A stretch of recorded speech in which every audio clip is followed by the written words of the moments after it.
నమస్కారం. లక్ష్మి చెప్పే కథలకు స్వాగతం. వీణులతో వీక్షించటానికి సిద్ధం కండి. ప్రియ సఖులు, ఇప్పుడు మనం ప్రసిద్ధ రచయిత్రి శ్రీమతి కొలిపాక రమామణి గారు రచించిన హాలాహలంలో అమృతం ధారావాహిక నుండి 4వ భాగం వినేద్దామండి. నా మనసులో మాట అడగటానికి ఇదే అదను అనుకున్నాను. లలిత, డాక్టర్ కృష్ణమూర్తికి పెళ్ళయిందా అడిగాను. లేదు. అయితే ఆయన నువ్వు చేసుకోకూడదా? లలిత నవ్వింది. నన్ను ఆయన చేసుకోవద్దు? నీకేం తక్కువని లలిత, చక్కగా ఉంటావు, మీ ఇద్దరికి ఈడు జోడు అని నువ్వు అనుకుంటావు, ఆయన అనుకోవద్దా? పోనీ ఓసారి నువ్వే కదపకూడదా? లలిత హఠాత్తుగా గంభీరంగా అయిపోయింది. హాస్యం చేస్తున్నావా వదిన? ఏమీ తెలియని చిన్నతనంలో ప్రకాష్ను ప్రేమించాలనుకున్నాను. మనిద్దరం పెళ్లి చేసుకుందామా అని అతడితో ఎన్నోసార్లు అడిగాను కూడా. కానీ ఇప్పుడు నేను ఆ లలితను కాను.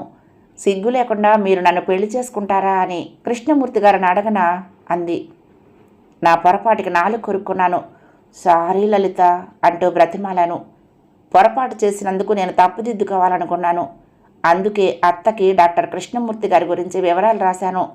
అత్తని మామని మా ఊరు రమ్మని ఆహ్వానించాను. అత్త మామ వచ్చారు. నేను పెళ్లి సంబంధం గురించిన విషయాలన్నీ చెప్పాను. లలిత మేం మాట్లాడుకున్నంతసేపు మౌనంగా ఉండిపోయింది. తన మౌనం అంగీకారంగా తీసుకునే మామ కృష్ణమూర్తి గారింటికి వెళ్ళాడు. పెళ్లి విషయాలు మాట్లాడాడు. అందమైనది, తెలివైనది లలిత. ఆమె ఎవరికి నచ్చదు? లలిత పెళ్లి స్థిరపడింది. డాక్టర్ కృష్ణమూర్తితో ఆ వేసంగిలా వివాహమైంది. పెళ్లిలో లలిత నవవధువుకి ప్రతీకగా నిలిచింది. సంతోషమే ఆమె అయ్యింది. ఆమె ప్రతి కదలికలో ఉత్సాహం, ప్రతి నవ్వులో ఆనందం వెల్లివిరిసింది. పెళ్లికి ప్రకాష్ వచ్చాడు. లలితకు కానుకలు తెచ్చాడు.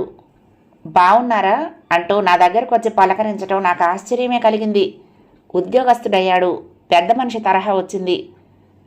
నీ రుణం ఈ జన్మలో తీర్చుకోలేనొదినా అంది లలిత మధుపర్కం చీరతో వచ్చి నాకు వంగి నమస్కారం చేస్తూ. తనలా చేస్తుందని నేను ఊహించలేదు. సంభ్రమంతో సిగ్గుతో తడబడుతూ లేచి నించున్నా.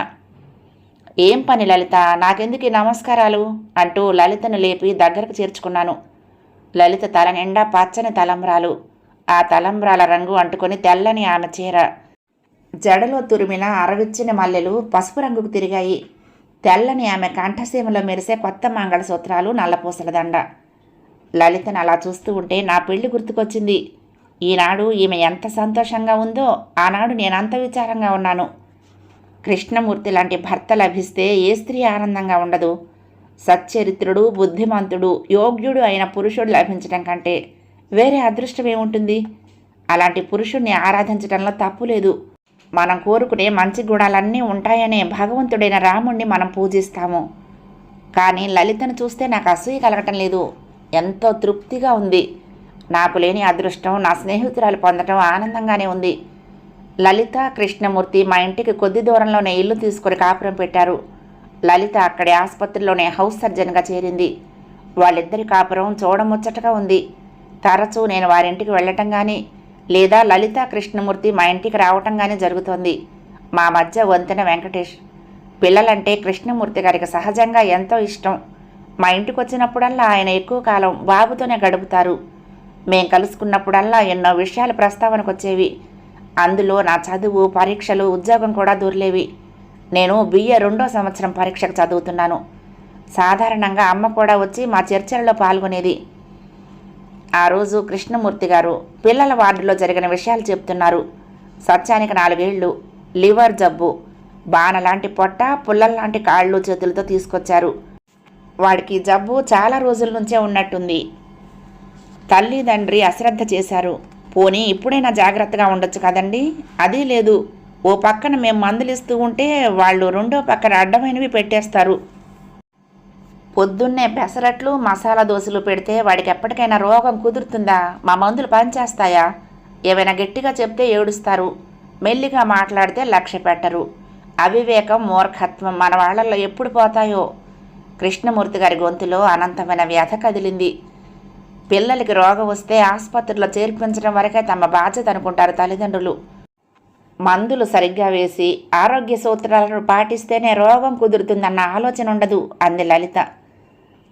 తల్లిదండ్రి మనకు అన్న వస్త్రాలు ఇచ్చి చదువు చెప్పించటం, రోగం వస్తే మందు ఇవ్వటంతో వాళ్ళ బాధ్యత వదిలిపోదండి. శారీరక రోగం కాకుండా మనకి కనిపించని మానసిక రోగాలుంటాయి. పిల్లలు కర్మంజాలక ఏ అవిటివారో గ్రుడ్డివారో అయిపోతారనుకోండి, ఏడుస్తూ కూర్చుంటే మళ్ళీ వాళ్ళు బాగుపడిపోతారా? ఎంత వగచినా లాభం లేదు. దుఃఖపడుతూ కూర్చోవటం కంటే వాళ్ళకు ధైర్యం చెప్పి ఓ మంచి మార్గం చూపటం ముఖ్యం కాదంటారా డాక్టర్ గారు? నేనెప్పుడూ కృష్ణమూర్తి గారిని డాక్టర్ గారు అని సంబోధిస్తాను. ఎన్నాళ్ల నుంచో నా మనసులో ఉన్న మాటలు ఈరోజు పైకొచ్చాయి. మీరు సరిగ్గా ఆలోచించారు జానకి గారు. పిల్లలకి కావలసిన మానసిక బలం ఇవ్వటం తల్లిదండ్రుల విధి. పిల్లవాడు గుడ్డివాడైపోతే తమ కర్మకి ఏడుస్తూ దేవుళ్లకు మొక్కుతూ కాలం గడిపేస్తారు. కానీ వాడిని స్కూల్లో చేర్చి చదువు సంధ్య చెప్పించి వాడికి స్వతంత్ర జీవనం కల్పించాలని వారికి తోచదు. ఇప్పుడు మన దేశంలో కూడా గుడ్డివాళ్ళు చదువుకోవటానికి ఎన్నో స్కూల్స్ సదుపాయాలు ఉన్నాయి కదా. కృష్ణమూర్తి గారి మాటలు నాకు ఉత్సాహాన్ని ఇచ్చాయి. నా విషయంలో కూడా అలాగే అయింది డాక్టర్ గారు. కుంటిది అవిటిది అంటూ ఇంట్లో వాళ్లే నన్ను చూసి జాలి పడుతూ నాకు ఒక విధమైన ఇన్ఫీరియారిటీ కాంప్లెక్స్ని పెంపొందించారు. అందుకే నాకు వీధిలోకి వెళ్ళాలంటే భయం, ఇంటికి ఎవరైనా వచ్చారంటే భయం. నాలో నేనే భయంతో ముడుచుకుపోయేదాన్ని. మా అమ్మ ఎప్పుడు నన్ను చూసి బాధపడటమే కానీ అవిటితనం లోకంలో నేరం కాదు అంటూ నాకెప్పుడూ ధైర్యం చెప్పలేదు. ఇక పెళ్లి విషయం లలితకు తెలుసు. ఎలాగోలా పెళ్ళైపోతే చాలుననే ఉద్దేశం పడిందే కానీ పెళ్లి కాకపోతే పర్వాలేదు, దానికి ఒక జీవనాధారం చూపించడం ముఖ్యమని ఆలోచించింది కాదు. నేను కొంచెం ఆవేశంగా మాట్లాడాను. మా దగ్గరే కూర్చుని మా మాటలు వింటున్న అమ్మ ముఖం చిన్నబోయింది. ఏదో పాతకాలం దానిలే తల్లి, నాకు ఇన్ని ఆలోచనలు ఊహలు లేవు అప్పట్లో. మీ అందరిలా పెద్ద చదువులు చదివానాయమైనానా అంది అమ్మ. నేనిప్పుడేమీ అనటం లేదమ్మా. నా జీవితంలో జరిగిపోయిన అనర్థాన్ని విషాదాన్ని ఎవ్వరూ భర్తీ చేయలేరు. నాకు తెలియకుండానే నా కంఠం వణికింది. మా మధ్య హఠాత్తుగా నిశ్శబ్దం ఆవరించింది. లలిత, కృష్ణమూర్తి గారు మౌనంగా కిందికి చూస్తూ కూర్చున్నారు. నాకు తెలుసు వారి మనసులో భావం. నాది సెల్ఫ్ పీటీ అంటూ నవ్వేశాను నేను. వాళ్ళు పరిస్థితి గ్రహించి నా నవ్వులో నవ్వు కలిపారు. జానకి గారు, మీ విషయంలో జరిగిన పొరపాటు తక్కిన అభాగ్యుల విషయంలో జరగకుండా మీరు చేయలేరా అన్నారు కృష్ణమూర్తి గారు. ఎలా? మీరు ఉద్యోగం కావాలంటున్నారుగా. నేను ఒక సేవా సదన్కి ఆనరీ డాక్టర్ని. అక్కడ వాళ్ళంతా వికలాంగులు. ఆ సేవా సదన్లో మీకు ఉద్యోగం వేయిస్తా. మీరు సహాయం చేసి వాళ్ళని పైకి తీసుకురాగలరా? వాళ్ళ మనుగడకు ఒక అర్థం కల్పించగలరా? తప్పకుండా, నా సాయశక్తిలా సహాయం చేస్తా. నేను సంతోషంగా అంగీకరించాను. వికలాంగుల సేవా సదన్ దాని పేరు. వికలాంగుల అన్న పేరు నచ్చలేదు నాకు. వెళ్ళగానే ఆవరణ అనుకుని వరండా వెనుక వరుసగా గదులు, గదులలో పడకలు. ఆ భవనంలో ఒకవైపు స్నానాల గదులు, రెండో వైపు లావిటరీలు. భవనం వెనుక వంటశాల, భోజనాల గది. వెనుక మళ్ళీ పెద్ద పెరట్లో 2 కొళాయిలు. పిల్లలు అన్ని సైజుల్లోనూ ఉన్నారు. అంతా 12 సంవత్సరాల లోపు వారే. అందరూ మగపిల్లలే.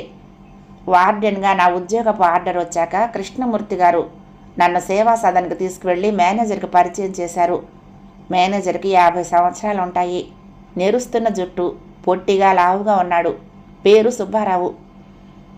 రెండమ్మా కూర్చోండి అన్నాడు మమ్మల్ని చూస్తూనే.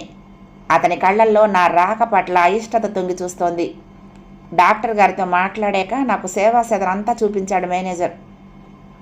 స్నానాల గదుల వద్ద జారి పడిపోతామేమో అని అనిపించింది. అంత పాకుడు పట్టుంది ఆ ప్రాంతం అంతా. పాయికహనాల పరిస్థితి మరీ ఘోరంగా ఉంది. భరించలేని కంపు. ఎవ్వరూ శుభ్రం చేయరేమో. అక్కడ నీళ్లు సమంగా రావుట. గలీజ్గా ఉంది. భోజనశాలలో నేల నల్లగా రకరకాల మరకలతో అసహ్యంగా ఉంది. కుర్చీలు, బెంచీలు వర్ణించనవసరం లేదు. అక్కడ భోజనం చేయటం మాట దేవుడెరుగు. ముందు కడుపులో ఉన్నదంతా వాంతొచ్చేటట్టుగా ఉంది. పోతే నివాస గృహాలంతా అధ్వానంగా ఉన్నాయి. పక్క బట్టలు, పిల్లలు ధరించే వస్త్రాలు కంపు కొడుతున్నాయి. ఆ బట్టలు మట్టి కొట్టుకుపోయి మురికిగా ఉన్నాయి. పిల్లల అవతారాలు చూస్తే కళ్ళల్లో నీళ్ళొచ్చాయి. ఎన్నాళ్ళయిందో వాళ్ళు స్నానం చేసి. అక్కడ పిల్లలకు జుత్తు కత్తిరించరా? ఎన్ని పేలు పాకుతున్నాయో. పిల్లలంతా ప్రాణం లేనట్లు నీరసంగా, చైతన్యం అన్నది ఎరగని ముద్దవతారాల్లాగా ఉన్నారు. అందరూ వికలాంగులే. కాళ్ళు లేనివాళ్ళు, చేతులు లేనివాళ్ళు, ఒక చెయ్యి వారు, మొండి కాలు వారు, సన్నకాళ్ల వాళ్ళు, నడవలేనివారు. నా తల తిరిగిపోయింది. సేవా సదనం చూసి భయపడ్డారా అన్నారు కృష్ణమూర్తి గారు ఆ సాయంత్రం నేను వారింటికి వెళ్ళినప్పుడు. భయంగానే ఉందండి. ఎప్పటికైనా ఆ సదన్ శుభ్రపడుతుందా? ఏనాటికైనా ఆ పసివాళ్ళు ఆరోగ్యంగా శుచిగా అందరి పిల్లల్లా నవ్వే రోజు వస్తుందా అని చెప్పాను. అంతా మీ చేతుల్లోనే ఉంది జానకి గారు. నా ఒక్కదాని వల్ల అవుతుందంటారా డాక్టర్ గారు? నా సంశయాన్ని వెళ్ళబుచ్చాను. మీరొక్కరే అని భయపడకండి, మీ వెనుక నేను లలిత ఉన్నాం. ఏమంటావు లలిత? ఆయన లలిత వైపు తిరిగారు. తప్పకుండా నీకు మా సహాయం ఉంటుంది వదినా. నీ కార్యదీక్ష, నీ పట్టుదలే చాలు. నువ్వు అక్కడ పరిస్థితుల్ని ఓ దారిలోకి తీసుకురాగలపనే ధైర్యం మాకిద్దరికీ ఉంది. లలితకు నా మీద ఎంతో నమ్మకం. దేనికైనా భగవంతుడి సహాయం ఉండాలి. అవును డాక్టర్ గారు, ఆ సంస్థ అంత నికృష్ట స్థితిలో ఉంది. గవర్నమెంట్ ఫండ్స్ సరిపోవా అడిగాను. సరిపోనివ్వకుండా చేస్తారండి అక్కడి ప్రబుద్ధులు. సబ్బులు, తువ్వాళ్ళ దగ్గర నుంచి సమస్తం వస్తాయి. అయితే అవన్నీ మేనేజరు తక్కిన వాళ్ళు కలిసి స్వాహా చేస్తారు. ఒక్కడికి అక్కడ చిత్తశుద్ధి, పాపభీతి లేవు. నిజాయితీ అన్నమాట వాళ్ళ నిఘంటువులో రాసిలేదు. వాళ్ళ కడుపులు నింపుకొని పిల్లల నోళ్లు కొడుతున్నారు. అన్నీ మెల్లిమెల్లిగా మీకే అర్థమవుతాయిలేండి. ఎవరో ఒకరు దీక్షగా పూనుకుంటే కానీ అలాంటి సంస్థలు బాగుపడవు. కృష్ణమూర్తి గారు ఎంతో వ్యధతో సేవా సదన్ గురించి చెప్పారు. సేవా సదన్లో పని ప్రారంభించడం నాకు కష్టమే అయ్యింది. ఎక్కడి నుంచి మొదలు పెట్టాలి? ముందు పరిశుభ్రత కావాలి. అక్కడ పనివాళ్ళు ఎవరూ మాట వినే స్థితిలో లేరు. నా మాట ఎవరూ లక్ష్య పెట్టలేదు. ఇంకెలా కడగమన్నావు నీళ్ల గదులు? ఆ మురికంతా ఒక రోజులో పోతుందా? ఇంకేం పని లేదేటి? అయినా తనది పనేదో చూసుకోక ఇక్కడ ఈ బురద కాడ మీకు పనేంటో అని విసుక్కుంది పని మనిషి. వంటింట్లోనూ ప్రతి చోట అదే గొడవ. వంటలో ఓ రుచి పచి లేదు. పాలు ఎలా మాయమవుతాయో. 3 వంతులు నీళ్లు కలిపిన పాలే పిల్లలకు దక్కేవి. పిల్లలకు స్నానాలు చేయిద్దామంటే సబ్బు బిళ్ళలకి కరువు. నా వల్ల ఏ పని కావటం లేదు. ఎలా సాధ్యమవుతుంది? డాక్టర్ గారితో మొరపెట్టుకున్నాను. జానకి గారు, ఆదివారం నాకు డ్యూటీ లేదు. మీ సేవా సదన్కి ఉదయమే వస్తాను. ఏదో మార్గం ఆలోచిద్దాం అన్నారు కృష్ణమూర్తి గారు. ఆ ఆదివారం 8 కాక మునిపే ప్రత్యక్షమయ్యారు కృష్ణమూర్తి గారు, లలిత. పదండి, స్నానాల గదులు, ల్యాబరేటరీలు శుభ్రం చేద్దాం అన్నారు డాక్టర్ గారు. అలా అంటూనే ఆయన స్నానాల గదుల వైపు దారి తీశారు. వెనకే లలిత, నేను కదిలాము. ఆయన చీపురు తీసుకుని స్నానాల గదులు కడగటం ప్రారంభించారు. నాకు నోట మాట రాలేదు. ఆయన వెనకే లలిత చీపురు తీసుకువెళ్ళింది. నేను వాళ్ళని అనుసరించాను. ఎలా తెలిసిపోయిందో పిల్లలకి. కదలగల శక్తి ఉన్నవారంతా బిలబిలమంటూ వచ్చి చుట్టుముట్టేశారు. వాళ్ళ కళ్ళల్లో ఆశ్చర్యం. బాబు, ఇటుక ముక్కలుంటే పట్టుకొస్తారా? ఈ పాకుడంతా గీకి పారేద్దాం అన్నారు డాక్టర్ గారు. పిల్లలు బయట నుంచి ఇటుకలు పోగు తెచ్చారు. అందరం కలిసి ఇటుకలతో నేల శుభ్రం చేశాం. వాళ్ళు వికలాంగులు, అమాయకులు, మాయా మర్మం లేనివాళ్ళు. వాళ్ళ శరీరానికే కానీ మనసుకి అవిటితనం లేదు. ఉడతా భక్తి, చేతనైనంతగా వాళ్ళు మాకు సహాయం చేశారు. నడవలేని వాళ్ళు ఓ చెయ్యి వేస్తే, చేతులు లేని వాళ్ళు ఒడుపుగా కాలితో అటు ఇటు ఇటుకురాయి జరుపుతూ జారుడు నేల శుభ్రపరిచారు.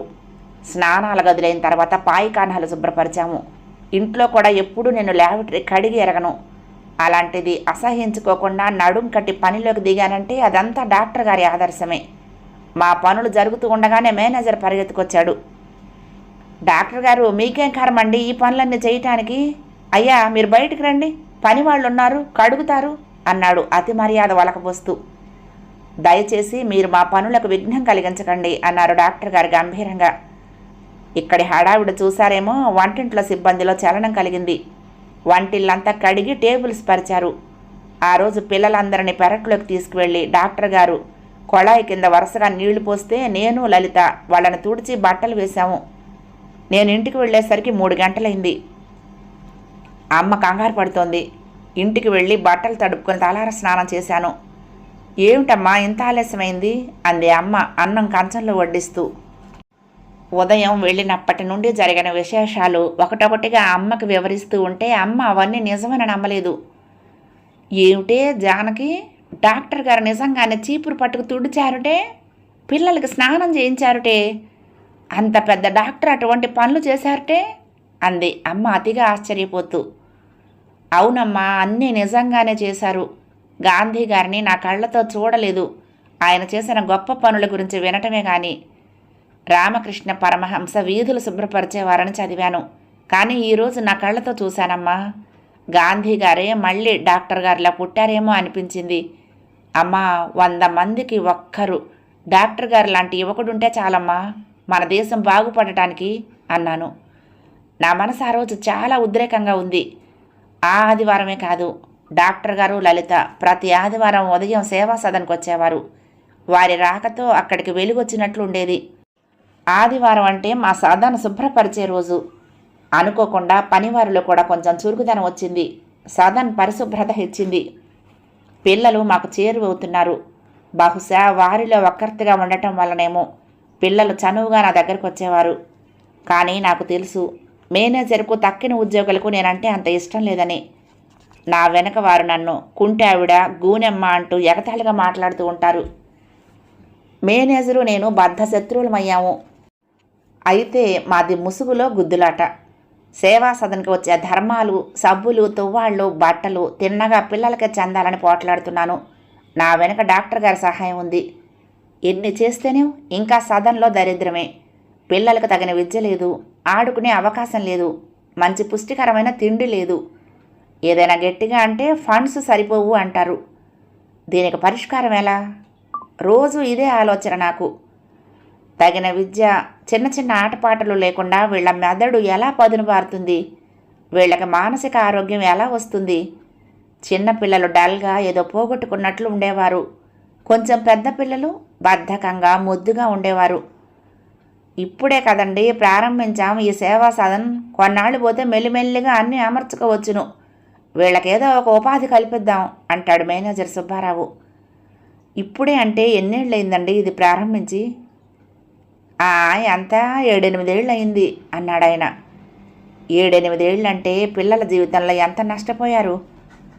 40 మంది పిల్లల భవిష్యత్తు మా చేతుల్లో ఉంది.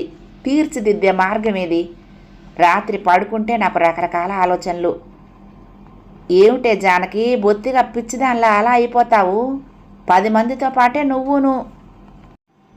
ఏదో నువ్వు పని చేసుకు రాకూడదు? వాళ్ళందరినీ ఉద్ధరించాలనుకుంటే నీ వల్ల అవుతుందా అనేదమ్మ. కానీ అమ్మ మాటలతో నేను ఏకీభవించలేకపోయాను. చివరికి నేనే ఒక పథకం నిర్ణయించుకుని డాక్టర్ గారితో, లలితతో చర్చించాను. వాళ్ళకి ఆ పథకం నచ్చింది. పిల్లల్ని తర్ఫీదు చేసి ఊరి పెద్దల సమక్షంలో ఓ రోజు ప్రదర్శన ఇప్పించాలని మా ఊహ. దానికోసం విరాళాలు సేకరించి టికెట్లు అమ్మి సదన్కి ఫండ్స్ సేకరించాలనేది మా ఆశయం. పిల్లల్ని తర్ఫీదు చేయటానికి మా సదన్లో ఉండే టీచర్ నరసింహం గారు సహాయం చేస్తానన్నారు. ఆయన నేను ఆలోచించి రామాయణంలో ఒక భాగం నాటకంగా రాశాము. పెద్ద పిల్లల్ని ఏరుకుని నరసింహం గారు తర్ఫీదు ఇచ్చారు. పిల్లల చేత నృత్యాలు చేయించలేం, కానీ పాటలు పాడించగలం. కానీ పాటలు నేర్పేది ఎవరు? మాకెవరికి పాటలు రావు. దానికి లలిత ఓ ఉపాయం ఆలోచించింది. బాగా పాట వచ్చిన వారిచే పాటలు పాడించి టేపులో రికార్డులు చేసి ఇచ్చింది. ఆ రికార్డులు పెట్టి పిల్లలకు పాటలు నేర్పించాము. డాక్టర్ గారు సేవా సదన్లో చూపే శ్రద్ధను చూసి ఆసుపత్రిలో నర్సులు, డాక్టర్లు చాలా సహాయం చేసి శ్రమపడి ఊరి పెద్దల దగ్గర టిక్కెట్లు అమ్మి విరాళాలు ప్రోగు చేశారు. పిల్లల ఉత్సాహానికి అంతులేదు. వాళ్ల ముఖాల్లో దీపాలు వెలిగాయి. ప్రదర్శన రోజు వచ్చింది. నాటకం బాగా జరిగింది. రాముడికి సీతకి కాళ్ళు లేవు. ఎత్తుకుని వెళ్ళి స్టేజ్ మీద కూర్చోబెట్టాము. రావణుడికి మొండు చేతులు, అయితేనేం గొంతు పెద్దది. చక్కగా పద్యాలు చదివి ఆ మొండు చేతులతోనే యాక్షన్ చేశాడు. ఆంజనేయుడు పొడవాటి తోకతో ఒంటికాలి మీద గంతులు వేశాడు. పిల్లల దుస్తులన్నీ రంగురంగుల కాగితాలు. పాట పాడే పిల్లల గొంతులు కలవలేదు. అయినా 5 ఏళ్ల నుంచి 10 ఏళ్ల దాకా ఉన్న ఆ పిల్లలంతా ఎంతో ఉత్సాహంతో పాడారు. ప్రేక్షకులు ఎలా ఆనందించారో నాకైతే తెలియదు, కానీ ఆ రోజు ప్రేక్షకులను మెప్పించాలని పిల్లలు పడే తాపత్రయమో దీక్ష చూసి నా హృదయం ద్రవించింది. ప్రదర్శన అవగానే వెళ్ళి పిల్లలందరినీ దగ్గరకు తీసుకొని అభినందించాను. కృష్ణమూర్తి గారు వచ్చారు. ఏం చెప్తారో అని కుతూహలంగా ఆయన వైపే చూస్తున్నాను. Wish you best of luck అంటూ నా దగ్గర సెలవు తీసుకొని వెళ్ళిపోయారు. నేను ఓ నిమిషం ఆయన వైపు చిత్తరువులా చూస్తూ ఉండిపోయాను. రిక్షా ఎక్కి ఇంటికి వెళ్ళినంతసేపు ఆలోచిస్తూనే ఉన్నాను. నేను ఈ పని అంతా కృష్ణమూర్తి గారి కోసం, ఆయన పొగడ్తల కోసం చేస్తున్నానా? ఆయన నా పక్కన నుంచుంటే 1,000,000 ఏనుగుల బలం వస్తుంది. ఆయన చిరునవ్వే నాకు బహుమానంగా ఉంటుంది. కానీ ఏమిటిదంతా? ఆయనకు నాకు ఏమిటి సంబంధం? ఎందుకు నా మనసు ఇలా కృష్ణమూర్తి గారి ఎడల ఆకర్షించబడుతోంది? ఎక్కువగా ఆలోచిస్తే నాకు మిగిలేది దుఃఖమే. ఆయన వల్ల నేను పొందగలిగేది ఏమీ లేదు. ఈ చంచలత్వం నుంచి నేను తప్పుకోవాలి. వ్యామోహం మనిషికి ఎప్పుడు విచారాన్నే కలిగిస్తుంది. ఇంటికొచ్చాను. వెంకటేష్ నిద్రపోతున్నాడు. ఈ మధ్య ఇది మామూలైపోయింది. పొద్దున్నే 1 గంట వాడితో గడుపుతానేమో. రాత్రి నేను వచ్చేసరికి నిద్రలో ఉంటాడు. ఊరి వాళ్ళ పిల్లల్ని ఉద్ధరించడానికి ఉన్న నీ ఒక్క కొడుకుని వదిలేసుకుంటున్నావే అని అమ్మ బాధపడుతుంది. ఎక్కడ వదిలేశానమ్మా? వాడు అమ్మ కంటే ప్రేమగా చూసుకోగల అమ్మమ్మ దగ్గర పెరుగుతున్నాడు అంటాను నవ్వేస్తూ. సేవా సదన్ పరిస్థితులు చక్కబడే వరకు సంసారంలో కొంత త్యాగం తప్పదు. లక్ష్మి ఉత్తరం రాసిందే. రఘును చూశారట వాళ్ళు. ఏమేమో చాటభారతం రాసింది అంది అమ్మ అన్నంలోకి కూర నెయ్యి వడ్డిస్తూ. రఘు పేరు వినగానే నా గుండె ఒక్కసారిగా స్తంభించినట్టు అయ్యింది. ఏం రాసిందమ్మా? అన్నం తిని నువ్వే చదువుకో. నీ గొంతు కోసామే తల్లి. అతను మళ్ళీ పెళ్లి చేసుకున్నాడట. అతనింత లుచ్చా అని అబద్ధాల కోరని ఒక్కనాడు అనుకోలేదు. నువ్వు ఈ పెళ్ళి వద్దు వద్దు అని ఏడుస్తూనే ఉన్నావు. నేనే బలవంతంగా నిన్ను గోతిలో తోసేశాను. పాత సంగతులన్నీ తలుచుకుని అమ్మ కళ్ళనీళ్లు పెట్టుకుంది. నా మనసు ఎందుకో వికలమైంది. మజ్జిగ పోసుకుని 4 మెతుకులు తిని లేచిపోయాను. అదేమిటే జానకి, అప్పుడే మజ్జిగ పోసేసుకున్నావు? పాపిష్టి దాన్ని, నిన్ను తిండి కూడా సరిగ్గా తినలేదు. అమ్మ బాధపడుతూనే ఉంది. ఆవిడ జీవితంలో చేసిన పొరపాటుకు నిదర్శనం నా బ్రతుకు. ప్రతి క్షణం ఆవిడ ఎదురుగా ఉండి వ్యధను కెలుగుతూ ఉంటా. ఇప్పుడు ఆవిడ ఎంత పశ్చాత్తాపడినా జరిగిపోయిన జీవితము, గడిచిపోయిన రోజులు రావు కదా. ఆ పొరపాటు మళ్ళీ దిద్దుకోలేము. లక్ష్మి ఉత్తరాలు కథల్లాగే రాస్తుంది. ఆ ఉత్తరం కూడా పెద్దదిగా ఉంది. జానకి, లలిత రాసిన ఉత్తరం వలన నీ ఉద్యోగం సంగతి, వెంకటేష్ కబుర్లు తెలిసాయి. ఉద్యోగంలో చేరి చాలా మంచి పని చేశావు. ఈ ఉత్తరం రాయటానికి కారణం ఈ మధ్య రఘురాముని చూడటం తటస్థించింది.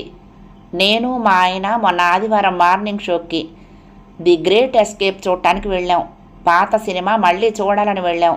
హాల్ దగ్గర మా వారు టికెట్లు కొంటూ ఉంటే నేను దూరంగా పరిచయస్తుల్లా ఉన్న ఓ వ్యక్తిని చూసా. అతను కిళ్ళి కొట్టు దగ్గర నుంచుని సిగరెట్ కాలుస్తున్నాడు. ఓ 2 నిమిషాల్లోనే అతన్ని రఘురామ్గా పోల్చుకున్నా. మా ఆయన పోల్చుకోలేకపోయారు.